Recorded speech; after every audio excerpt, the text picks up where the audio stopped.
Boa noite a todos vocês que estão aí na nossa sala para o bate-papo desta noite sobre a Laudato Si, como nós temos feito em todas as noites de quinta-feira, tendo sobre a mesa a encíclica social do Papa Francisco, Laudato Si, louvado seja, inspirada no Cântico das Criaturas de São Francisco de Assis.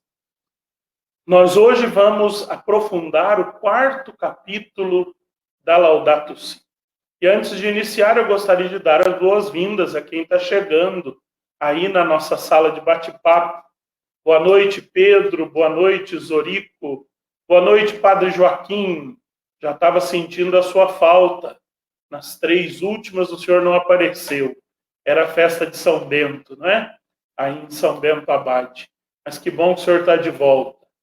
Boa noite, Regis. Boa noite, Fernando. Boa noite, Sônia Machado. Boa noite a todos vocês que já estão chegando aí. Miriam, boa noite. Para o nosso bate-papo de hoje sobre o 4º capítulo da Laudato Si, a ecologia integral. O nosso convidado desta noite é o professor Antônio Salvador Coelho. O professor Antônio também já está aqui prontinho para entrar na nossa sala. Eu vou recebê-lo aqui e nós começamos o nosso bate-papo. Boa noite, Salvador. Boa noite, Padre Jean, beleza? Tudo bem por aí, em Itatiba? Tudo bem, Itatiba, num isolamento, mas com outras comunicações. Muito bem, que bom. O professor Salvador, ele é alguém que eu tive o prazer de conhecer hoje. Nós já estamos em contato há vários dias, quando me foi indicado para tratar desse assunto como um especialista, né? Alguém que tem trabalhado de perto com as propostas da Laudato Si. O professor Salvador, ele se chama Antônio Salvador Coelho, mas parece que todo mundo lhe chama de Salvador, não é assim? Isso, desde Então, pequeno. desde pequeno. Muito bem. Ele é licenciado em Filosofia e Pedagogia pela Faculdade Salesiana de Lorena e Americana, é mestre em Ciências da Religião pela PUC de São Paulo, é professor de Filosofia nas faculdades Santa Marcelina e Claretiana, é articulador do curso de verão do SESEP, desde a sua criação, junto com o padre Oscar Beoso, né? O SESEP, que é o Centro Ecumênico de Serviço à Educação Popular. Então, com muita alegria, nós recebemos o professor Salvador nesta noite. É um prazer recebê-lo, Salvador, e para que você partilhe conosco das suas experiências, daquilo que você tem estudado e aprendido na prática sobre a Laudato Si. Beleza, Padre Jean, e muita gente que certamente está escutando e que eu não consigo ver, me comunicar. Estou acostumado a outras rodas de conversa mais presenciais, como muita gente daí também, mas vamos experimentando essa também, tá? Bom, eu tive a ocasião, na década de 80, de participar de uma série de grupos, movimentos sociais, pastorais, e sempre esse tema que o Papa agora aborda com tanta qualidade, com tanta força, foi presente na minha vida. Então, isso de compreender o mundo de forma articulada e não fragmentada fez parte do meu itinerário também. Que coisa boa. 80, eu estive com meninos e meninas de rua durante 10 anos, praticamente cotidianamente, no centro da cidade de São Paulo, mas também em contato com gente de várias partes do Brasil e do mundo que, junto com a Unicef e outros organismos, começou a postular que a temática da criança tinha uma importância mundial, uma importância conectada com todas as problemáticas que a economia, a sociedade, a política, as religiões possam ou podiam abordar, e não estava sendo abordada de forma bem consistente. Então, esse foi um movimento da década de 80 que teve um ponto alto na elaboração do Estatuto da Criança e do Adolescente, da qual participaram muitos educadores e educadoras do Brasil inteiro, e que continua, celebrou há pouco tempo agora, né, a data de 30 anos, e a gente vai fazendo isso ainda acontecer. No entanto, a temática da infância não foi uma temática isolada. Desde a década de 80 que a gente, junto com Dom Luciano Mendes de Almeida e outros grandes, Padre Júlio Lancelotti, né, atentos à infância brasileira, pensaram que haveria uma outra forma de construir. E como a gente não queria plantar apenas um pé de alface, mas quem sabe uma jaqueira, quem sabe um baobá, a gente pensou um pouquinho que esse momento da história da década de 80 teria que ser, na verdade, a construção de algo, de a grande cidadania da infância, e isso depende ainda de muita gente atuando, mas não está parado. Quem viveu a década de 80 sabia que entre os internatos e a rua eram pouquíssimas as alternativas de convivência com a infância de forma significativa, a partir dos direitos, não a partir da carência ou da consideração dos bandidinhos que nos atrapalham. Outra concepção que foi construída, mas que ainda depende de construções, e nas idas e vindas que a gente encontra de gente até na presidência da República querendo rasgar o Estatuto da Criança e do Adolescente, a gente sabe que tem muito o que fazer. Então, minha vida foi misturada com isso. Atualmente ainda atuo, depois de deixar por um ano as atividades acadêmicas, para fazer um ano sabático, para curtir essa aposentadoria que deveria ser ampla e restrita para muita gente, e alguns conseguiram ainda chegar a tempo, como eu, por exemplo, né, e usufruir disso. Então, esse ano, adotando 2 crianças e começando a viver outro momento, que eu não deixei foi as rodas de conversa com moradores de rua, que agora foi necessário uma parada, né? E a pastoral indigenista com a qual eu continuo articulado e atuando. Tá?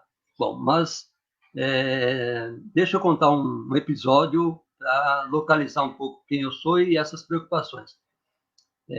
No comecinho da década de 90, eu fui ao Congresso Eucarístico em Natal. E o Congresso Eucarístico eu fui representando, na verdade, Dom Luciano, que não podia, que estava doente, e o tema era a criança e a infância. Depois de 1 hora de fala no Congresso, com mais de 600 pessoas escutando, quem me salvou foi Dom Helder Câmara, porque acho que ninguém mais conseguia me escutar, e Dom Helder veio para escutar Dom Luciano.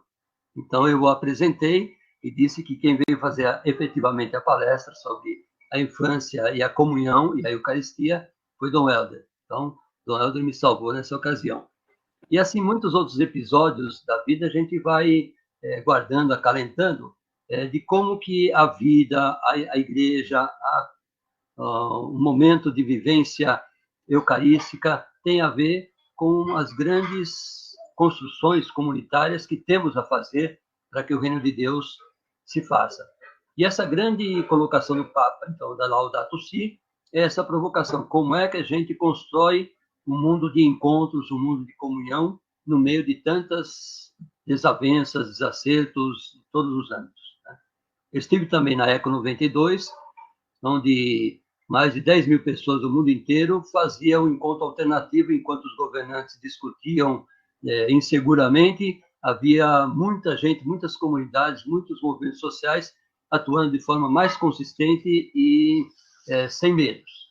Tá? Então, é desse ambiente que eu também venho, desse tipo de participação.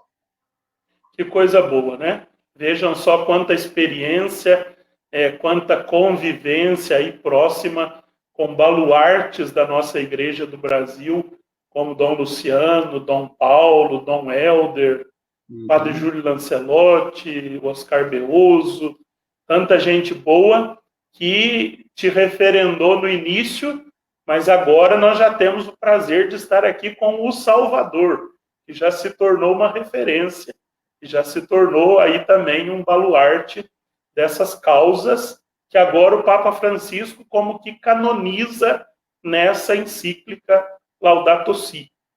Muito importante a sua experiência, por exemplo, com a causa indigenista, né? O Papa fala das comunidades aborígenes, né, nesse capítulo da Laudato Si, então é uma alegria.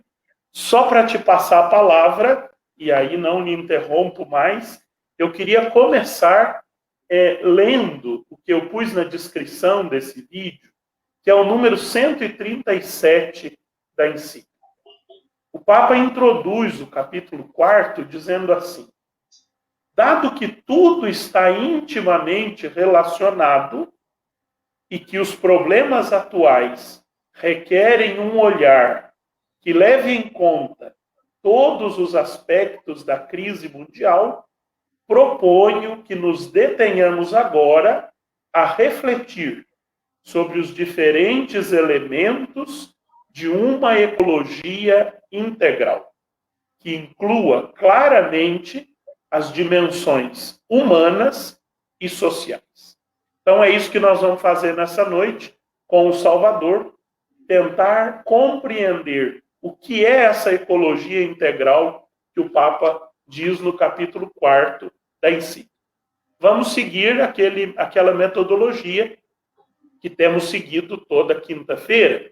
O Salvador vai fazer uma apresentação de uns 20 a 30 minutos e depois nós vamos participar colocando aí no nosso bate-papo a sua pergunta e no segundo momento nós vamos partilhar com o professor Salvador as perguntas dos nossos internautas.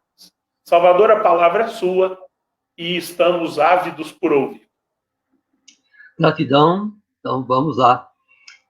Toda a encíclica, ela tem uma organicidade, ela não é um fragmento onde o capítulo 1 não tem a ver com o capítulo 2, 3, né? Há um processo aí de construção orgânica dessa encíclica. Por isso, conceitos vão e voltam, inclusive esse da ecologia integral, já em outros capítulos também. E alguns conceitos eu coletei aqui, pensando na encíclica como um todo, para introduzir. E assim retomar também outras reflexões que vocês certamente já fizeram. Um deles é essa casa comum. Pensar o planeta, a Terra, como uma casa comum. É claro que uma casa amplíssima, né? 7 bilhões e tanto de pessoas, né? Mas essa ideia da casa comum, planeta Terra como morada e a ser construída como uma tecoá, como dizem os guaranis, como uma grande aldeia, e essa aldeia interagindo para fazer o tecoporã, isso é o melhor modo de viver possível, no Nhanderecó, como dizem também os guaranis, é nosso modo próprio de viver e o modo sadio, o modo reino de Deus, como nós chamamos na comunidade cristã. Outro conceito importante que atravessa a encíclica é da Mãe Terra. Esse é um tema também que vem das comunidades indígenas, a Pachamama, como dizem os quechuas, que até João Paulo II, visitando Peru, Bolívia, utilizou já há muito tempo, né, essa palavra Pachamama, que para alguns é uma heresia, é como se dissesse, estão fugindo do evangelho e assumindo uma palavra estrangeira ao evangelho, para dizer algo que é o reino de Deus, né? Mas essa terra-mãe, essa mãe-terra, é uma concepção que vem de lá, está também presente na tradição judaico-cristã, no Gênesis, mas como ela soa, ela vem dessas comunidades. Outro conceito importante é o de fragilidade da vida, da comunidade de vida e também da comunidade humana. Mas, no entanto, o valor intrínseco de cada ser, independente dessa sua fragilidade. E, por isso, outro tema que também é muito querido aqui na América Latina, que é o grito da terra se une ao grito dos pobres. A opção preferencial pelos pobres, então a agressão à terra é agressão também aos mais empobrecidos. Essa é uma temática nossa muito querida. Como também o cuidado como uma referência, como um outro paradigma, né? seja da pedagogia, da teologia, da sociologia, da psicologia, da antropologia. Isso é o cuidado como algo que é muito mais importante do que o eu sou cartesiano, né? Toda a filosofia grega centrada no ser, centrada no eu, agora centrada no outro. O cuidado não é só o cuidado de si, é o cuidado do outro. Outro é a referência ao ser humano como terra. Não só que ele tenha morada na terra, casa comum, mas o ser humano é a própria terra, que sente, que pensa, que ama, que venera, que cultua. Então, o ser humano é a expressão da própria terra, não apenas alguém separado. Esse tema da interdependência, que o Padre Jean colocou muito bem logo no começo aqui, né? Todos os seres estão interligados, das galáxias mais distantes à formiga que está no terreno de quem está plantando. Então, isso tudo pode ser assumido com essa ideia de uma ecologia integral, que é sobre isso, então, que vamos desenvolver agora um pouco de conversa, né? Cabe-nos dialogar agora, então, sobre esse tema importante, tema não, essa abordagem mais ampla, que também foi tema do Sínodo da Amazônia. O Sínodo da Amazônia, essa ecologia integral apareceu muito presente nos textos, nas reflexões. Então, quais são os temas que ele propõe? Aí a gente pode acompanhar na própria encíclica, né? Ponto a ponto, os 5 pontos que ele aborda e ele próprio anuncia. São algumas abordagens dessa ecologia integral. O primeiro deles é, logo, ligar ecologia ambiental, ecologia econômica e ecologia social. Nós aqui na América Latina, inclusive, dizemos também uma ecologia mental também, né? Mas que depois, de outra forma, está presente também nessa percepção.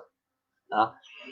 Então, a concepção dos povos comunitários começa com essa ideia de que somos terra. No Gênesis também, nós somos feito humanidade, humus a terra. Portanto, essa ligação está, embora esquecida durante muito tempo, está presente. Está tudo ligado e somos terra. E já nesse capítulo, no início do capítulo 4, o Papa Francisco postula que há uma grande irmandade. Ele diz assim: nossa genética é partilhada com muitos seres vivos, né? Todos os seres, e nós podemos ampliar com as galáxias, com as estrelas, da mesma poeira cósmica que as estrelas são constituídas, também nós somos constituídos. E, portanto, a crise, se a gente fala de uma crise ecológica, é também uma crise interconectada, não uma crise só do clima, uma crise só da água. Tudo está interligado também na crise, que atinge a Terra, atinge os filhos da Terra, e os seres não existem, portanto, apenas como matérias-primas para o ser humano, mas como um fluxo de vida. Se a gente não assume assim, a gente assume como matéria-prima tudo aquilo que não é o humano, a gente está criando essa crise desde até a concepção mais simples, em que quem olha uma árvore pensa como apenas uma matéria-prima. Uma ocasião, a Vitória, que é uma indígena guarani de 10 anos, ela dizia justamente isso. Quando os adultos conversavam sobre a construção da Tecoá e da Casa de Reza, eles falavam dessa árvore, daquela outra árvore que iam cortar ali no Pico de Jaraguá, em São Paulo, para poder construir. E a menina Vitória perguntava assim: mas eles já perguntaram para a árvore se aquela árvore vai querer fazer parte dessa UPAN, dessa casa de reza? Isso é, ver não como uma matéria-prima, mas como um sujeito, como um ser que tem também o seu recado, tem a sua sensibilidade. É algo que a gente se desacostumou, desprendeu ao longo da história. A história, por demais, racionalista, racionalizada, utilitarista, transformou em coisa as realidades todas que são intersubjetivas, que também tem o seu diálogo a fazer. Essa é uma compreensão que está presente na crise. A crise é uma crise de pensamento. Então, eu citei Descartes, a gente pode citar outros que estão hoje pensando numa outra concepção, outra hermenêutica, outra epistemologia, outra teoria do conhecimento, que não é o sujeito que conhece o objeto, mas é o sujeito que cria os saberes e os capta e os transmite a partir dessa grande experiência de encontrar-se com o mundo, encontrar-se com a vida, encontrar-se com os seres. Então, cada ecossistema também é revelador do projeto do Criador. Aquilo que faz a Amazônia, o Pampa, a Caatinga, a Mata Atlântica, os vários sistemas ecológicos no Brasil e no mundo, é uma grande trama complexa da vida que está em perigo, justamente porque não se olha o todo e as conexões, mas se olham os fragmentos, os usos que se podem fazer. Então, hoje se pensa, por exemplo, grande área do Bahia, Minas Gerais, Mato Grosso, toda essa área aí como uma grande horta do mundo. Faremos a produção, então há um fogo aí presente do agronegócio querendo transformar aquilo que é criação divina dada aos humanos como se ela fosse errada. Deus errou de tal modo que é preciso, então, agora arrumar o que Deus fez de errado e fazer de tudo grandes ruas de plantação de soja, de outras tantas, de cana-de-açúcar, né? Invadindo a Amazônia, invadindo todos os ecossistemas. Então, essa crise é uma crise do capitalismo, uma crise do pensamento ocidental, é uma crise dos negócios, é uma crise social e que causa outras crises sociais, né?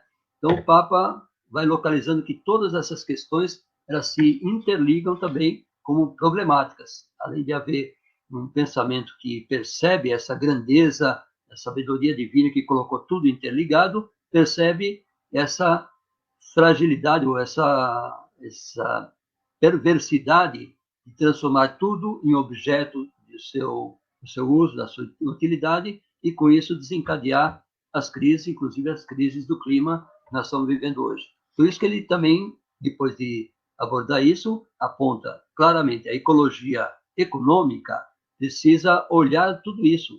A economia não é apenas a forma mercantil de usar o mundo com rapidez, com menos gosto, com menos gastos e com mais usufruto, mas ao contrário, a economia é uma economia solidária, e aí a economia de Francisco também é uma temática que está se desenrolando no mundo, essa proposta de que economia é importante, né? Sistema econômico leva a ética, leva o ingrediente antropológico e ambiental como primazia, como prioridade fundamental. Aí ele aborda a ecologia social, as instituições, os modos de viver, seja as igrejas, as comunidades, a escola, a saúde, todas as instituições que vão se compondo, como é que elas produzem o bem viver e não apenas produzem formas de um se aproveitar mais do que o outro. As leis, o ordenamento jurídico da sociedade, tudo isso é justo? Traz, então, mais formas de viver e conviver bem? Essa é a pergunta que o Papa faz e propõe. Mais à frente, inclusive, vai dizer na própria encíclica, né, que, mesmo com toda tanta destruição, os pobres, os mais fracos, as culturas, têm tecido outras formas de viver em meio a essa grande destruição, essa grande crise que ele aponta já há pouco. Tá? No segundo ponto, o número 2 aí do texto da encíclica, né? No segundo ponto, traz justamente o tema das culturas, esse que eu já acenei de alguma forma, falando dos povos indígenas, né? Esses referenciais, então, de povos e de comunidades. Há uma percepção de que há um comunicídio na humanidade, se matam as comunidades, mas elas renascem. Na década de 80 se pensava que os povos indígenas do Brasil iam chegar ao ano 2000 integrados na sociedade, anulados como comunidades indígenas e vivendo, então, como um indivíduo a mais na sociedade. Não aconteceu isso, graças a Deus e graças ao CIMI, Conselho Indigenista Missionário, a tantos antropólogos, a movimentos de todo tipo, e também a autoria dos próprios indígenas, que sempre houve, mas que aflorou nos últimos tempos e disse claramente: nós existimos, nós temos nossa própria identidade, nosso próprio jeito de viver, queremos viver sim no Brasil e no mundo, mas dando o nosso recado do nosso jeito. E o Papa acolhe isso dessas comunidades e diz: isso é um tesouro da humanidade. Isso não é apenas uma coisa, um resquício, aquilo que sobrou das sociedades antigas que não conseguiram acompanhar o progresso. Ao contrário, elas se guardaram como modos de viver sagrados, saudáveis e capazes de dar um recado para aqueles que apenas pensam tecnicistamente, mercantilmente.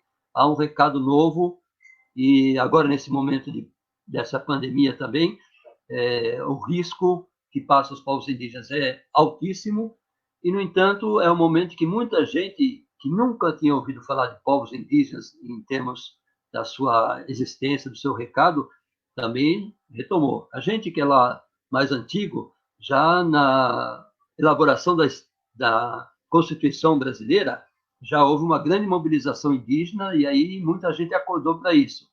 Mas tem gente que ainda agora, né, muita gente das escolas, eu tenho feito assessoria para escolas, dimensionar como é que a gente aborda, não comemorando o dia 22 de abril, mas comemorando o dia a dia da presença e do ser indígena.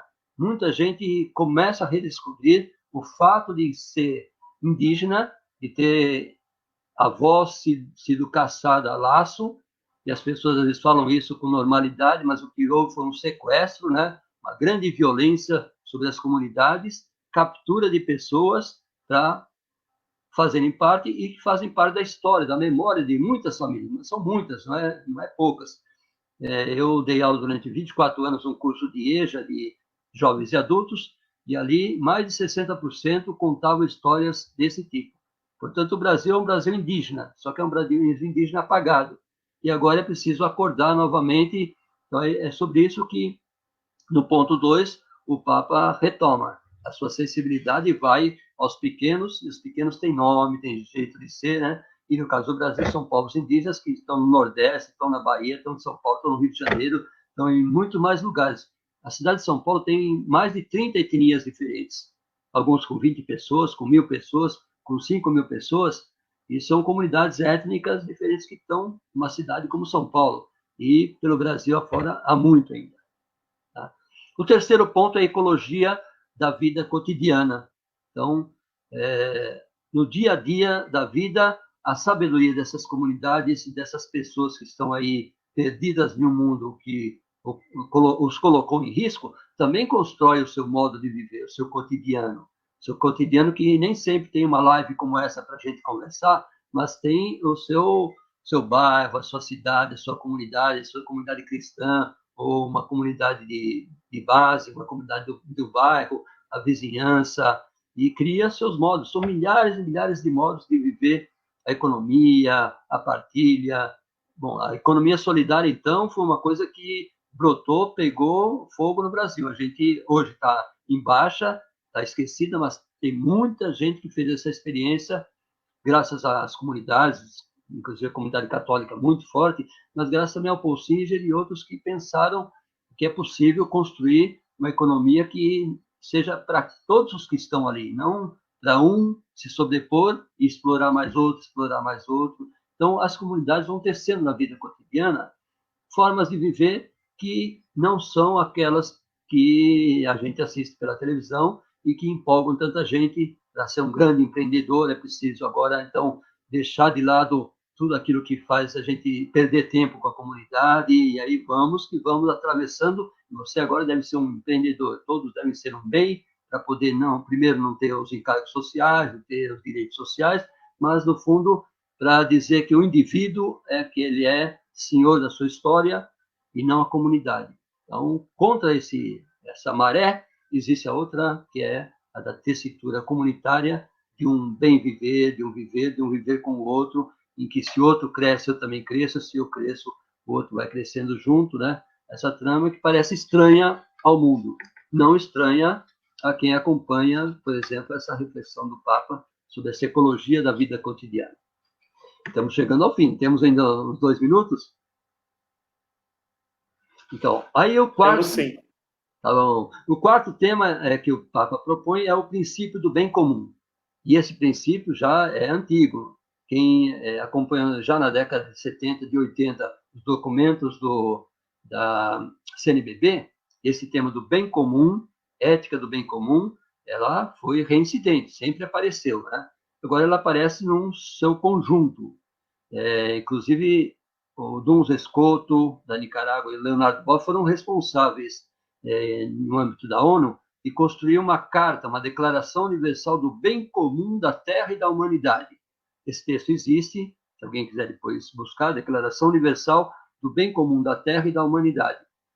Não foi assumido ainda pela ONU como uma declaração, como a Declaração dos Direitos Humanos, mas é na linha da Declaração Universal dos Direitos Humanos e de tantas outras declarações ao longo da história, direitos da criança, né, a Convenção dos Direitos da Criança e outros tantos, vem esse documento que, mesmo que não esteja aprovado pela ONU, é inspirador, Declaração Universal do Bem Comum da Terra e da Humanidade. Então, tudo isso atinge a Terra e os humanos, reclama por uma justiça social. O tema da justiça social também foi um tema das nossas comunidades, das igrejas, durante os últimos 60 anos, desde que Dom Helder assumiu a construção da CNBB, no pós-Vaticano II, principalmente, né? O tema, então, da justiça social nos parâmetros do bem comum, ela está pouco esquecida, e o Papa levanta outra vez. De quem são os bens da terra? Os bens da terra são de quem se apropria mais rápido ou são comunitários? E aqui eu lembro de Dom Helder, numa ocasião, falando uma heresia, talvez ele não seja canonizado por conta de heresias desse tipo, embora o seu processo de canonização esteja em curso. Mas numa missa em que eu dirigia os cantos na Catedral da Sé, e havia 2.000 crianças da periferia, das ruas, das favelas, e ele dizia assim: se eu mesmo fosse uma criança que nascesse num casebre, num cortiço, eu não ficaria dentro daquele lugarzinho apertado, eu sairia, em 2 tempos eu seria um menino na rua, ou até um menino de rua, e aí não haveria coisa, correntinha, não haveria coisa que eu não pegasse para poder sobreviver. As autoridades não entenderão isso. Como é que alguém pode dizer, e eu próprio dizer isso, Dom Helder dizendo, né, que nessa hora um menino que pega alguma coisa está fazendo um bem e não um mal? Pois é assim, Tomás de Aquino, um grande teólogo santo da igreja, dizia que na hora em que há um risco imenso de morte, de não sobrevivência, todas as coisas são comuns. Isso é um recado difícil de integrar na vida, que aquilo que nós temos é de todos.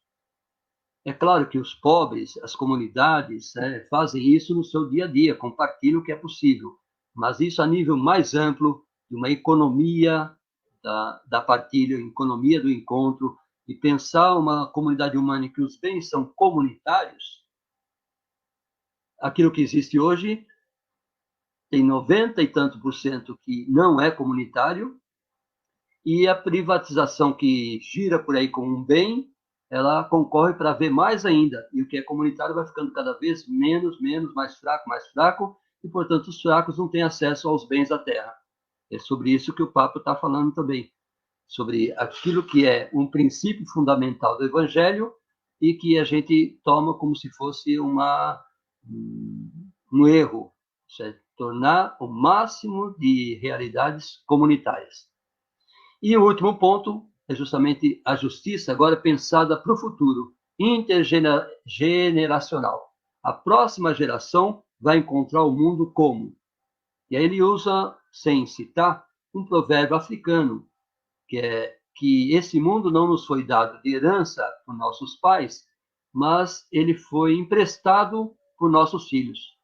A nova geração nos emprestou esse mundo para que nós deixemos para ela também um mundo melhor, para que elas deixem para os outros também. Então, o Papa aponta para esse modo de viver. Não quer dizer esquecer dos pobres de hoje, esquecer da justiça social hoje, mas olhar com horizontes maiores ainda, que é os horizontes da graça, da gratuidade, o que perdemos nós hoje para que outros possam viver mais plenamente, é morrer, é a encarnação, é a kenosis, é o esquecimento de si pensando no outro. Mas esse outro, além de ser uma diversidade imensa, é o outro também que virá.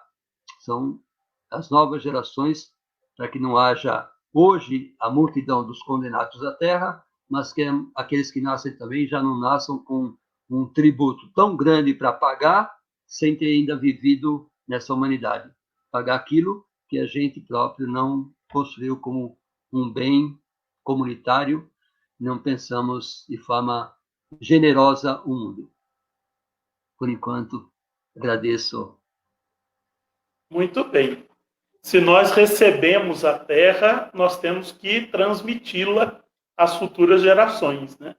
Não podemos ser os egoístas da história que recebem um dom existente há tantos mil anos e que vão acabar com ela para que as futuras gerações não gozem disso que nós temos o prazer de gozar. Nós já temos aqui algumas perguntas. Vamos começar aqui pela da Rosana, que acabou de aparecer. A Rosana pergunta, Salvador, pode repetir, por favor, o que Tomás de Aquino disse sobre o bem comum? Vou dizer o que Dom Helder disse, porque eu também não fui conferir o texto de Tomás de Aquino, né? Mas o que Dom Helder disse naquela ocasião, que era em Mas é verdade. 1992, lá na Catedral da Sé, foi que quando há uma vivência altamente destrutiva, em que as pessoas correm o risco de vida, nesse momento todas as coisas são comuns. O que é de um e o que é de outro perde a sua consistência de ser isso é meu, isso é nosso. Aqueles que são... É claro que a gente não vai dizer isso para quem está vitimado numa situação grave, para que ele pegue essas coisas. Se trata, não é Dom Helder dizendo esse recado, mas o reconhecimento que ao alguém fazer isso, alguém pegar alguma coisa no supermercado, por exemplo, né, e levar para casa, que é um gesto moralmente reprovável, eticamente não é reprovável. É reprovável o contrário, o fato de que essa pessoa não esteja numa situação capaz de suprir a si e a sua comunidade. Então, a ética é a defesa da vida, enquanto que a moral, muitas vezes, é a defesa do patrimônio, dos bens do outro, né? Então, existe um critério maior, que é o critério da ética. Muita gente confunde ética e moral, e, portanto, não consegue discernir que a vida é mais importante do que as regras, as leis. O que não significa que cada um faz o que quiser com as leis, mas significa que compreende o outro quando ele está em risco de vida e compreende, então, qual é o critério que mais vale. Como construir uma sociedade que lide com isso melhor é que é o nosso projeto, não casuisticamente falar, então, vamos lá, esse daqui faz desse jeito, daquele outro jeito, pode pegar aqui, pode roubar, pode pegar uma casa, pode invadir terra, pode... Então, esse jogo do pode que a mídia faz muito bem, né, e faz o tempo todo esse contra aquele, como se fosse uma grande guerra do indivíduo, o indivíduo que errou, o outro que acertou, seja o policial, seja o outro, né? Então, essa guerrinha aí, ela não dá conta de compreender aquilo que está atrás das pequenas guerras, que é uma ética em que a vida perdeu valor e é necessário reconfigurar a sociedade para que ele não precise pegar nada do outro, nem uma correntinha, um menino de rua, né? Mas para isso ser feito é preciso uma sociedade em que a vida seja prioritária e não as propriedades, os bens materiais que não são necessários também, é claro. Em outras semanas passadas, Rosana, nós falamos da teoria da destinação universal dos bens. Tudo aquilo que foi criado não foi dado a este ou aquele, mas foi dado à humanidade, ao todo da humanidade.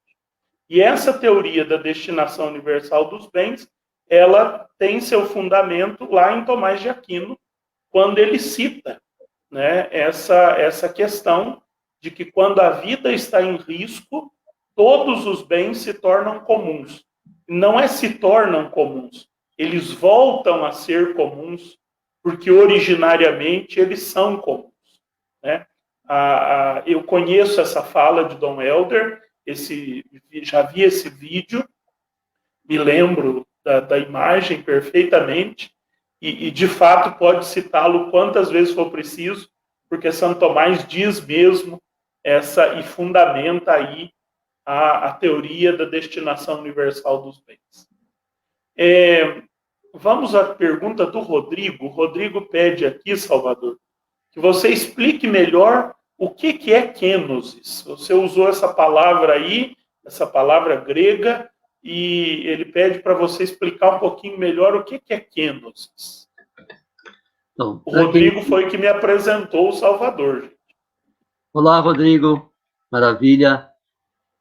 Então, Rodrigo, você faz uma pergunta que nos remete a buscar as frases bíblicas, as frases do Evangelho, né? Deus que não se apega ciosamente, Jesus, né, o Filho de Deus, que não se apega ciosamente à sua igualdade com Deus, mas se faz gente como a gente. Deus se faz ser humano, certo? Desce da sua grandeza, enquanto que outros querem crescer na sua messianidade e se tornar como deuses, Deus deixa e se torna humano, para que aqueles que são desumanizados também lhe seja reconhecida a sua divindade. Mas então você se faz como Deus? Vocês não leram o que está escrito? Todos vós sois deuses. Então, quando Jesus se expressa assim, se expressa no contraponto de quem diz: só eu sou como Deus e os outros não são como Deus. Então, ele sobe a sua grandeza para se tornar semelhante a Deus e desvaloriza, desdiviniza o ser humano. Jesus de Nazaré faz o contrário. E Jesus de Nazaré, Deus, o Filho de Deus, se faz gente, então ele se faz pequeno, ele morre, não só na morte de cruz, né? Ele morre para seu ser divino e passa a viver essa dimensão humana plenamente. Não deixando de ser Deus, mas o Filho de Deus vive a experiência de se abaixar. Se abaixar significa o mesmo gesto de lavar os pés na Eucaristia, certo? Se tornar alguém que está a serviço. Então, se o Filho de Deus faz essa descida, esse apequenamento, se torna frágil, o que dirá então de nós que não somos deuses? No entanto, outros que querem ser como deuses fazem com que os outros lhe sirvam. Então, o cristianismo tem uma experiência bem diferente daquilo que é a lei econômica da vantagem, do que é o modo de viver capaz de absorver os bens para si próprio, né? Então, há um despojamento. Esse despojamento tem a ver com a gratuidade, com a graça, mas a graça, que embora possa ser cheia de alegria e, portanto, de graça, muito engraçado, ser muita graça, ela é a graciosidade de quem se perde. Quem não gastar a sua vida vai perdê-la. Gastar a vida significa uma atitude de kenosis, de rebaixamento e fragilidade diante do outro. Dom Luciano Mendes de Almeida muitas vezes voltava de viagens internacionais e na praça onde ele morava, a casa próxima à praça, já os moradores de rua sabiam disso e Dom Luciano Mendes de Almeida parava ali para conversar com eles e não foi raro às vezes em que algum deles foi dormir na cama de Dom Luciano enquanto ele dormiu no chão. Então, a kenosis é esse despojamento até uma situação desse tipo de Dom Luciano, que é claro que aqui o coração aberto pode desejar tudo isso, mas não pode fazer tudo isso. Mas pode desejar. Sem esse desejo de se rebaixar, de se estar a serviço, sem esse desejo não há cristianismo. Pode haver cristianismo com mais ou menos realizações, que a gente, na nossa fragilidade de humanos, não dá para fazer tudo o que seria necessário, que é o projeto de um Deus que se faz gente. No entanto, cada gesto que é feito nessa direção, para Deus é preciosíssimo. Uma outra pergunta do Jonathan, que está aqui ao meu lado, é meu ajudante nessas lives, e ele colocou aí nos comentários uma pergunta curiosa, que o Rodrigo já comentou aí, excelente pergunta. Como resgatar o nosso ser indígena? O indígena que existe em cada um de nós, né? Uhum.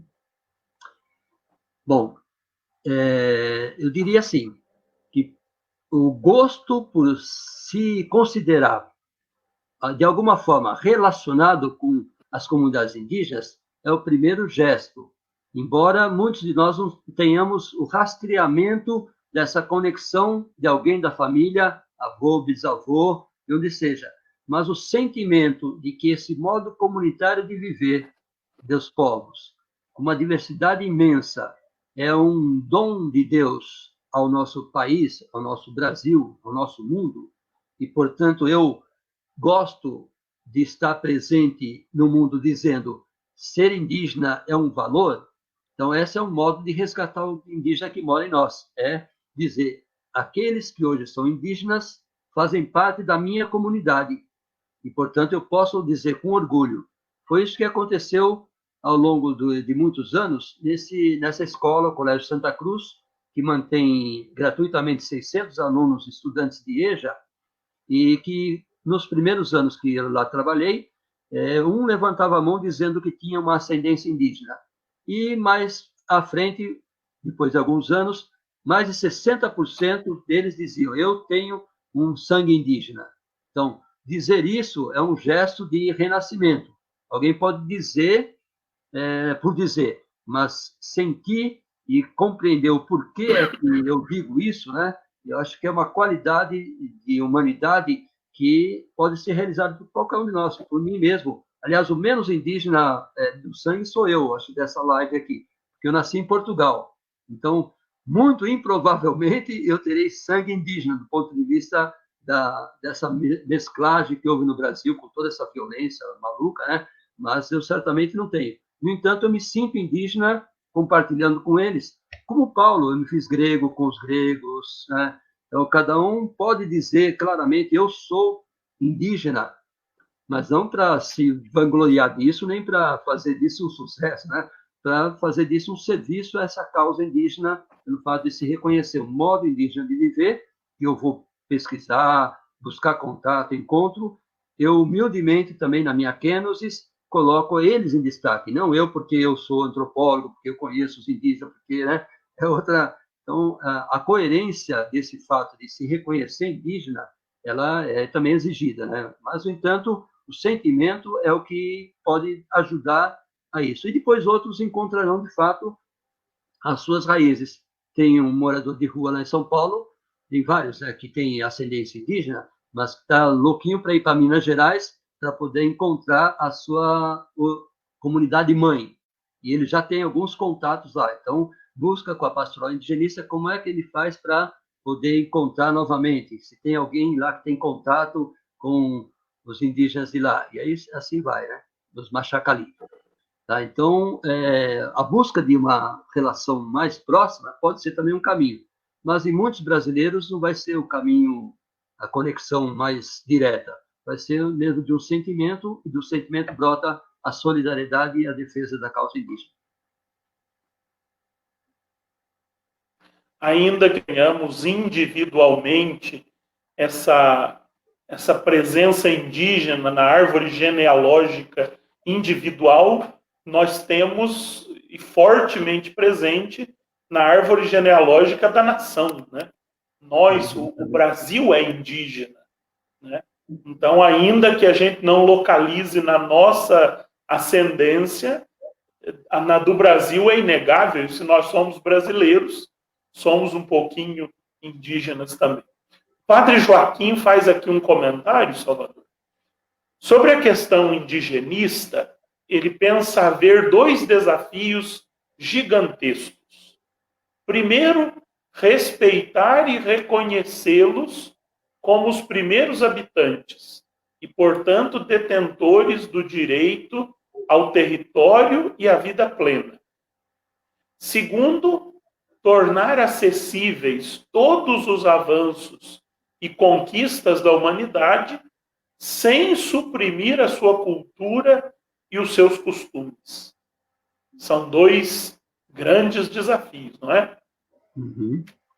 Então, o primeiro deles é um que está mais em perigo. Os territórios, as demarcações, tudo aquilo que já está feito. Então, existem muitas ações de governos atualmente, do Congresso também, para anular isso, porque o Congresso é feito e a atual responsabilidade governamental da nação é feita em favor de alguns que querem terras indígenas, que têm desejo pelas riquezas indígenas, e que pouco estão ligando, então, para qualquer normativa internacional, ou até mesmo nacional, querem destruir isso para poder avançar sobre o território. Então, o território e a autodeterminação dos povos. Nós somos indígenas e sobre esse território nós temos a nossa palavra a dizer. Então, são pessoas, grupos humanos, brasileiros, que, tendo a sua comunidade étnica, têm que ser reconhecidos, seja pela normativa internacional, seja pela Constituição Federal, tem direito, mas hoje os direitos são destruídos. Então, aí tem uma grande conversa seríssima sobre esse primeiro ponto. Sobre o segundo ponto, eles próprios, indígenas, hoje, não são mais vistos como tutelados e como não sabedores. Eles próprios buscam. A universidade, por exemplo, é muito mais acessível hoje aos indígenas, desde a Universidade de Brasília. São Paulo, a PUC, por exemplo, tem há mais de 15 anos um projeto chamado Pindorama, que a cada ano 50 indígenas entram na universidade com bolsa. Isso, então, há muitos anos, muito antes do ProUni, né? Já existe esse projeto da própria universidade. E esses, então, já se formaram muitos, outros já estão com mestrado, com doutorado. Então, o acesso ao saber que gira na humanidade, que pode ser compartido e utilizado não para ser um grande funcionário e uma grande transacional, mas para ser alguém que vai pensar como o seu povo, não só com o seu povo etnicamente, mas com o povo brasileiro, pensar solidariamente. Esse é um recado que vem dos indígenas. Muita gente estuda na universidade a serviço próprio e para prestar serviço a quem pode pagar mais. No entanto, o acesso aos bens simbólicos da humanidade, aos saberes da humanidade, pode ser tomado de uma forma compartilhada para o bem de um grupo humano, da humanidade. É assim que os indígenas sentem, e por todo esse Brasil existem muitos indígenas hoje que têm uma consistência de saber, do saber da humanidade, e uma possibilidade, portanto, de agir na direção da segunda observação, que os bens simbólicos que construímos na humanidade tenham acesso, mas não porque eles não têm esse saber, porque o saber ocidental é mais importante do que o saber indígena. Não, é porque eles lidam com o saber de outra forma, e não com a forma ainda utilitarista com que, às vezes, nós pensamos a universidade. Eu queria retomar aqui o que o Papa diz no número 146 da encíclica. Ele diz assim: é indispensável prestar uma atenção especial às comunidades indígenas, com as suas tradições culturais. Não são apenas uma minoria entre outras. Eles devem tornar-se os principais interlocutores, especialmente quando se avança com grandes projetos que afetam os seus espaços. E ele continua dizendo algo que eu achei de uma beleza extraordinária. Para eles, a terra não é um bem econômico, mas dom gratuito de Deus e dos antepassados que nela descansam. Um espaço sagrado com o qual precisam interagir para manter a sua identidade e os seus valores. Eles, quando permanecem nos seus territórios, são quem melhor os cuida. Em várias partes do mundo, porém, são objeto de pressão para que abandonem suas terras e as deixem livres para projetos extrativos e agropecuários que não prestam atenção à degradação da natureza e da cultura. Parece que ele está falando do Brasil, né? Exatamente. Parece que ele está falando da nossa realidade. Exatamente. Viu, Padre Jean? E uma coisa interessante é pensar que esse dom dessas comunidades indígenas, né, não é pequeno, porque a gente pensa que é o restinho do restinho. São 300 milhões de pessoas no mundo que vivem em povos comunitários. 300 milhões não significa muito mais do que 5% da humanidade, mas também não é um zero. 300 milhões é mais do que a população brasileira.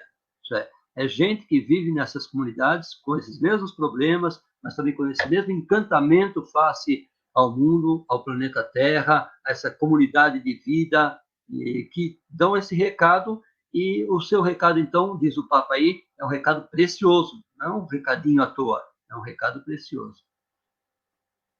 Temos uma pergunta aqui do Wilson. A pandemia não veio complicar o diálogo sobre a ecologia integral? O que você acha, Salvador? Complicar, o fato do complexo, né, aquilo que é complexo, a palavra complicado e complexo tem uma mesma origem, embora possam ser diferenciados, né? Mas a complexidade, ela é importante. Ela não é o fato de que a gente tenha que levar em conta uma série de coisas, mas, por exemplo, a universidade hoje, ao pesquisar a pandemia, não está apenas preocupada com o coronavírus. Um avanço tecnológico, né, de conhecimento, capaz de operar com muitas outras problemas que a humanidade tem nesse campo da saúde, pelo fato de estarmos vivendo isso intensamente. Então, seja o avanço na ciência, mas seja o avanço também no pensamento de humanização da vida com o instrumento da ciência, né, pode avançar, e tem avançado em muitos lugares. A gente vive num Brasil perdido, né? Aliás, um dos países mais perdidos nessa pandemia é o Brasil, né? No entanto, no Brasil também é onde mais há pesquisas. Quando a gente vai ver o ranking das pesquisas mundiais, as pesquisas no Brasil, que tem isso como elemento, mas que desencadeia outros saberes também, é quase a metade daquilo que a sabedoria mundial está operando nesse campo, está nas universidades brasileiras também. Então, não é que complica o diálogo, ela complexifica, mas tudo está relacionado com tudo, e o fato de que alguma coisa que nasceu em algum lugar do mundo, que alguém aponta que é a China, né? Há dúvida sobre isso, e que depois contagia o mundo, é também aquilo que pode contagiar também de bem, né? De bens, de modos de viver diferentes, que pode também transitar. Hoje, por exemplo, o movimento feminino, que não é mais um movimento apenas de uma elite, mas que está em todo canto, discute e tem mobilizações na Argentina, na China, em todo quanto é lugar do mundo, né? Isso é o feminino que brota, ele brota também trazendo esse elemento que vai compor a ecologia. Então, diante de uma pandemia, o mundo não está parado. A gente vê cada vez mais grupos humanos se reunindo. Essa live nossa também é um exemplo disso, né? Para dizer, a gente está fazendo live em plena pandemia, e talvez não fizesse se não houvesse esse momento vivido, né? Não significa que deveria haver a pandemia, mas nela também está presente uma percepção mais complexa da vida, e não apenas pontual. Portanto, pode favorecer o fato de que a gente viva em busca de pensar o mundo de forma integrada. Vamos lá. Aqui um comentário do Rodrigo, olha. Cada ser carrega um mistério, fios de um mesmo tecido, filhos do mesmo pai, unidade que vai repartindo. Todas as coisas partilham o mesmo sopro e aquecem sob a mesma luz do sol. Somos pedaços de um ser que somando somos um. É um poeta aí. Daqui a pouco ele faz uma música com essa poesia. Não custa, né? Não custa muito. Verdade. Uma pergunta aí da Lúcia, que é de Caxambu. Salvador, os cientistas têm se esquivado de traduzir suas descobertas para a forma de problemas éticos e morais. O Papa, em sua encíclica, nos mostra uma visão humanista e espiritual. Você acha que essa visão, que é essa visão que falta para a ciência na contemporaneidade? O Papa acolhe aquilo que é o anseio de uma humanidade que está presente na ciência, está presente nas religiões, está presente nas comunidades étnicas, sobre as quais falávamos agora também, né? Então, os cientistas, quando a gente fala os cientistas, a impressão que todos eles são tecnicistas, né? Todos eles estão preocupados apenas com os laboratórios e produzir ciência para virar dinheiro, para virar patentes e ganhar. Isso tem uma verdade, que as grandes empresas fazem isso, lucro em primeiro lugar. Mas também tem um movimento, e o Papa acolhe esse movimento, que tem uma espiritualidade junto com a ciência, junto com o saber. E essa espiritualidade é isso, é o reconhecimento de que esse é um bem que nós acolhemos também na ancestralidade, os sábios, antigamente, seja aqueles que vêm pela linhagem ocidental dos pensadores, né, que a gente os conhece, dos conhecedores do mundo científico, seja aqueles que vêm também de longo tempo acolhendo e compartilhando saberes tradicionais que ainda existem hoje. Os saberes hoje que estão nas plantas, os laboratórios mandam pesquisadores que vão, passam 3 meses numa comunidade indígena ou não, e ali fazem o que fariam em 3 ou 4 anos de pesquisa no laboratório. Acolhem essa sabedoria e transformam em... Isso existe, é verdade. Mas existe também outro recado, que esse saber que a ciência produz, ele pode ser remetido à vida. Há universidades, principalmente eu conheço um pouco, alguma no Nordeste, em que os saberes populares, das benzedeiras, dos sábios locais, são recomendados pelos médicos. Os médicos que operam com um saber que é da ciência ocidental reconhecida, mas remetem também aos sabedores da saúde e da vida como um todo, né? Então, isso o Papa acolhe e dá uma dimensão grande para isso. Isso é possível olhar todas as realidades, também a ciência, de uma forma humanista, espiritual, com ética. Então, esse recado está presente na humanidade. Agora, o Papa dá um up, né? Levanta essa bola de forma muito importante. Se eu posso ajudar aqui na reflexão, Lúcia, no número 141 da encíclica, o Papa diz isso, que é só o humanismo que é capaz dessa atitude integradora. É próprio da ciência a especialização, o seccionar o saber. Mas o humanismo, e o humanismo cristão em especial, ele é, por natureza, integrador.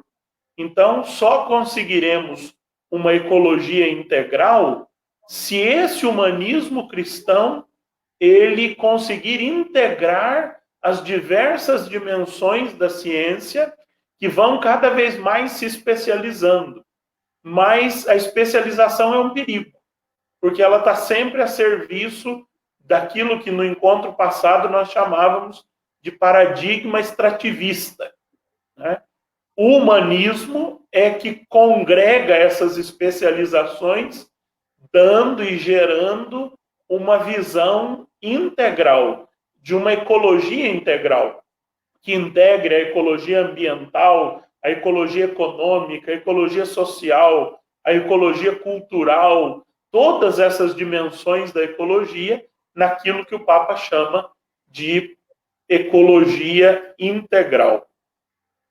E a gente não tem, às vezes, muitas palavras, né, adequadas. Então, hoje a gente teria que falar de um eco-humanismo. E quando a gente fala humanismo, a gente pode voltar ao humanismo de Descartes, de toda essa tradição ocidental, que é o humanismo também que ainda pensa a natureza como coisa e pensa até os outros seres humanos como coisa. No entanto, é um humanismo, né? Não é esse humanismo cristão, mas hoje a gente compreende, né? A natureza anseia pela revelação dos filhos e filhas de Deus. Isso é, já existe em embrião muito forte na tradição judaico-cristã esse eco-humanismo, embora a gente não utilize essa palavra, né?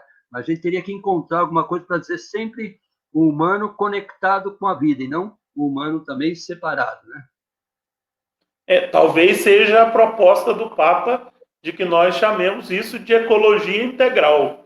Né?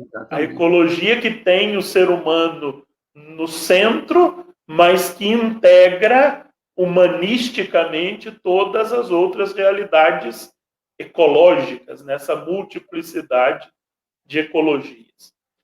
Salvador, eu queria ouvir o seu comentário lá no número 152, o Papa Francisco fala da importância da moradia para a ecologia humana. Quem não tem casa tem dificuldade de construir uma visão sadia e diríamos assim, natural, ecológica de si mesmo. A palavra ecologia vem de casa, oikos, né? Uhum. Mas o Papa fala com uma certeza e com um acerto tão bonito. A propriedade da casa tem muita importância para a dignidade das pessoas e o desenvolvimento das famílias. Trata-se de uma questão central da ecologia humana. E nós vemos a nossa sociedade tão despreocupada, tão descuidada desse aspecto da moradia. O que você tinha para comentar conosco sobre isso? Uma vez eu fui a Salvador, na Bahia, e lá fui visitar um projeto de um orfanato, né? Crianças, então, que não tinham família, e as famílias, então, acolhedoras, moravam numa mesma área, onde se construíram várias pequenas casas e uma mulher sozinha ou um casal, né? Assumiu 5 ou 6 crianças, sempre com a diversidade, como uma família mesmo, né? E ali havia também uma produção de trabalho em que os mais adolescentes começavam a participar mais intensamente, mas outros, as crianças, todas elas se envolviam um pouquinho nos trabalhos, e uma das coisas que fazia era a recuperação de carteiras escolares. Então, havia ali um centro de produção e de restauração de carteiras escolares que era feito por aquela comunidade. E acontece que o recurso econômico, daí também pensar uma outra economia, o recurso econômico garantia que cada jovem daquele, ao chegar aos 20 e tantos anos e dizer tchau para essa casa, para essa comunidade coletiva, eram várias casas no mesmo espaço, né? Teria a garantia de ter a sua casa.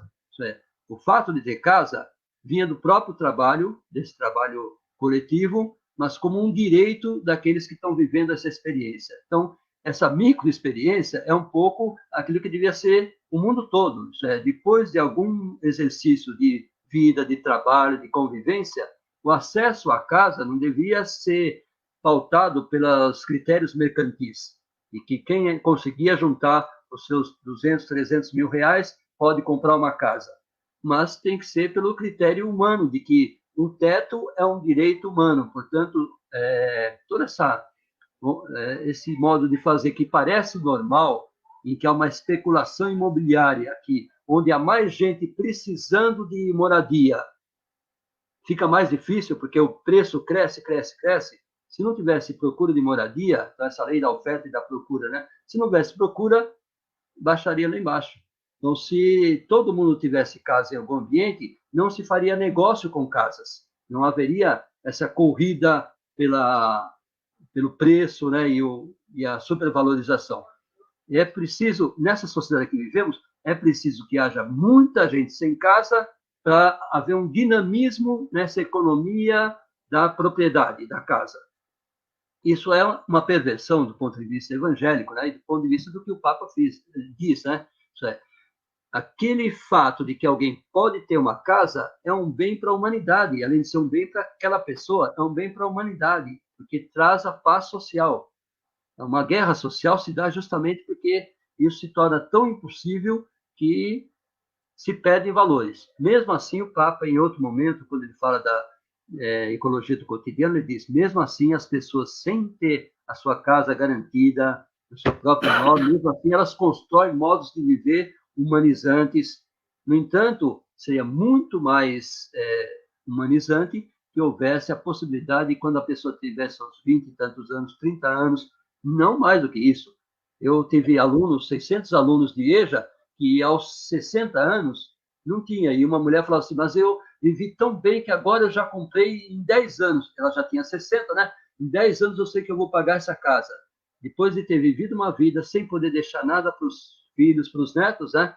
Ela ainda se sentia alegre de poder agora estar amarrada com uma prestação que a dificulte, né? Então, esse projeto não é um projeto humanizante. Ter um teto, e o Papa, então, na verdade, fala de uma tríade, né? Teto, trabalho e terra. Esses 3 grandes direitos que são os que mais fazem a sociedade humana ficar conturbada. Mas o teto, certamente, e essa experiência de um lar, de uma casa, que é além das quatro paredes ou das tantas paredes, né? Que é um modo de viver sadio, uma tranquilidade, um respiro, um aconchego de quem pode ter para onde voltar e ter a sua segurança, né? É um projeto que as cidades todas tinham que ter como meta fundamental para uma brevidade bem maior. Né? É isso aí.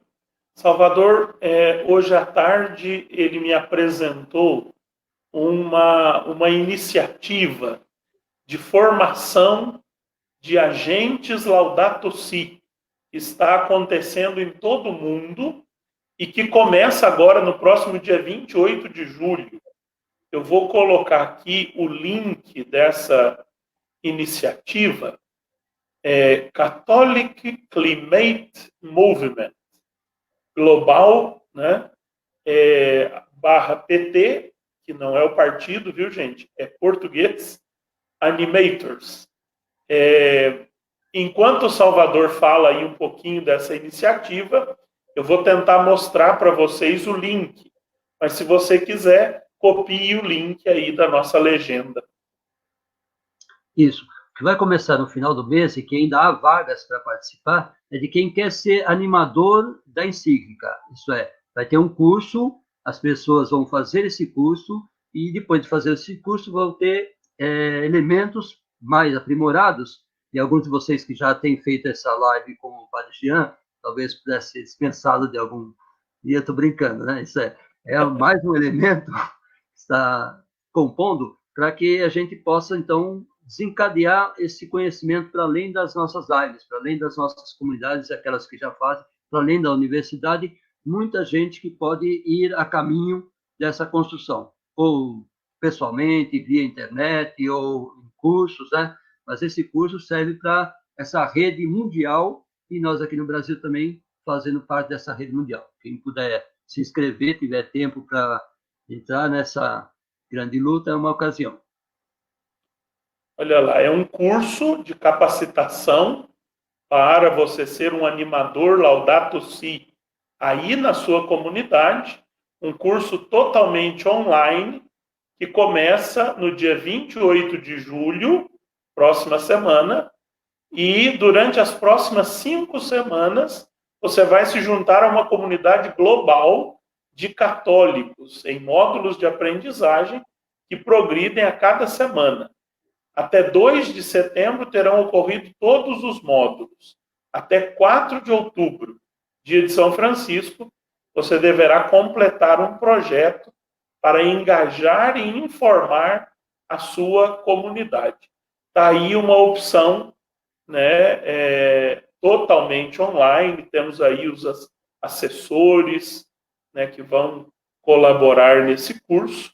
Então, tem aí uma grande possibilidade para quem quiser aprofundar o seu conhecimento da Laudato Si para além das nossas lives, né? É muito bom a gente estar aqui, mas também você pode melhorar o seu conhecimento da Laudato Si se inscrevendo aí nesse curso de animadores Laudato Si pelo mundo. Está aí o link na barra, mas também já está aí, o Jonathan já pôs aí no comentário, porque aí no comentário você clica e já está linkado, não é assim? Muito Maravilha, bem. maravilha. Vocês viram a foto aí do Roberto Malvesi, que a gente conhece como Gogó, e ele foi meu colega de filosofia, na filosofia juntos. Eu brincava com meus alunos contando essa história, mas de uma forma um pouco maldosa. Eu dizia assim que, quando terminamos a filosofia, ele disse, eu vou para a Caatinga, eu vou para o sertão, eu vou para o lugar onde ninguém tem valor, ou dizem que ninguém tem valor, né? Vou viver lá, vou cantar, porque ele é músico, vou fazer arte, vou aprender arte, né? Falei, Gogó, você vai para esse lugar perdido. Faz igual eu, vai para São Paulo, que eu estava no interior, né? A gente fez filosofia no interior junto. Vai para São Paulo, lá a gente enche o bolso de dinheiro, e eu vou para lá, então, eu vou com essa finalidade, e você vai perder seu tempo com esse povo todo, né? Pois quando a gente se encontra, às vezes a gente conta essa história, que é uma brincadeira, na verdade, né? Isso é aquilo que é o melhor da vida, né? que o Papa também discute isso, que eu brinco dizendo que eu escolhi a melhor parte, né, que é ganhar bastante dinheiro em São Paulo, né, e o Gogó resolveu perder muito lá. Mas quem ganhou mais foi ele e as comunidades com quem ele viveu, tá? E de outro lado também aprendeu outras coisas nesse mundo também. É isso aí. O Rodrigo Naves está dizendo lá, olha, excelente é o curso, né? E será disposto à pastoral da ecologia da nossa Diocese da Campanha. É isso aí, Rodrigo. Seria um ótimo curso de formação online para todos os agentes da pastoral da ecologia, né, em todas as paróquias onde ela resiste até hoje, né, em todas aquelas que queiram formar. Muito bem, se não tem mais perguntas, nós vamos caminhando para o final. E antes de nós terminarmos, eu quero aqui registrar aquilo que digo toda semana, né? A nossa live sobre a mesa tem a parceria do Gustavo. Se você precisa de uma arte digital ou impressa, desenvolvida com bom gosto e profissionalismo, pede para o Gustavo. Tá aí o e-mail do Gustavo, gustavo@opçãoartesgraficas.net.br. Ou, se você quiser, tem um outro e-mail, pede para o Gustavo, o e-mail não, um site, né? Pede para o gustavo.com.br. É o Gustavo que faz as artes de divulgação das nossas lives toda quinta-feira. A nossa live fica disponível aqui no Facebook e depois também, a partir de hoje à noite, no máximo amanhã cedo, ela estará disponível no YouTube para aqueles que não têm Facebook. Então você pode correr lá no YouTube amanhã, procurar Paróquia de Careaçu, copiar o link dessa nossa live, e aí você pode mandar pelo WhatsApp, pelo Messenger, para quem você quiser partilhar essa reflexão tão rica que nós fazemos. Faz parte também do nosso aviso paroquial no final da live, lembrar a todos vocês que nesse tempo de pandemia, nós aqui da Diocese da Campanha, que ainda não podemos celebrar em comunidade, celebramos o Dia do Senhor em família. E aí no blog, o Dia do Senhor em Família.blogspot.com, a partir de amanhã, você encontra o roteiro da celebração na sua igreja doméstica para o próximo domingo. Está muito interessante. É o Dia dos Avós. Nós vamos recuperar esses grandes transmissores da fé, da cultura, que são os nossos idosos. Então, não deixe de, a partir de amanhã à noite, ir lá no blog e baixar o roteiro para você celebrar em família o Dia do Senhor. Em algumas das nossas comunidades, no outro final de semana, do dia 1º de agosto, do dia 1º de agosto, as celebrações já vão voltar nas comunidades com grandes restrições que são necessárias nesse tempo. Mas creio eu que a maioria de nós ainda vai continuar celebrando em família. Então, aproveitemos esse tempo de celebração em família, de celebração na igreja doméstica, para viver bem esta experiência que não pode desaparecer se a pandemia um dia desaparecer do nosso horizonte. Nós temos aqui alguns últimos comentários, Salvador, antes da gente terminar. Olha, a Belga Ferreira está dizendo aí, ó, o Padre Joaquim faz aqui um comentário, ele me põe aqui na berlinda, mas eu não posso omitir o comentário dele. Como sempre, agradecer e dizer o quanto ficamos engrandecidos com essa iniciativa. E a todos os presentes eu convido para, desde já, rezarmos pelo Padre Jean, que aniversaria neste sábado, dia 25. Parabéns e um grande abraço. Obrigado, Padre Joaquim. meu irmão, meu padrinho de ordenação. Obrigado aí pela lembrança do meu aniversário. Sempre bom, muito bom tê-lo aqui na nossa sala com as suas contribuições excelentes, né? Por fim, último comentário. Excelente material tenho feito em minha casa com a minha família, igreja doméstica, e percebo que está unindo-nos mais. A Belga está falando do Dia do Senhor em família. Então, é isso mesmo, Belga, é isso que nós queremos, aproveitar esse tempo de pandemia para tirar aí coisas boas, né? Muito bem. Salvador, encerrando, eu te agradeço imensamente. Agradeço, antes disso, o Rodrigo Naves, que foi quem me apresentou e me indicou, né? O Salvador. Ele me disse, olha, pode convidar que ele vai aceitar e vai desenvolver o tema com muita competência, porque ele trabalha nisso e foi mesmo. O Rodrigo tem toda a razão. Muito obrigado pela sua participação, muito obrigado pela partilha da sua sabedoria. Foi um prazer, vai ser a primeira de muitas, se Deus quiser. Você já passou aqui pela Diocese da Campanha algumas vezes, mas quem sabe agora não volta, agora que nós já o conhecemos mais de perto por meio dessa live. Ótimo, que bom. Para o Rodrigo, então, um recadinho, assim, ó. Rodrigo, ó, pega o livro do Gênesis, capítulo 1, observe lá que no 4º dia Deus faz o sol, mas já tinha feito a luz antes. É um recado para quem quer brilhar demais, como o sol, dizendo assim, Deus já fez a luz antes de você querer ser sol, de você querer ser um astro, de querer ser demais. E isso não é só para você, Rodrigo. Aliás, não é para você, Rodrigo.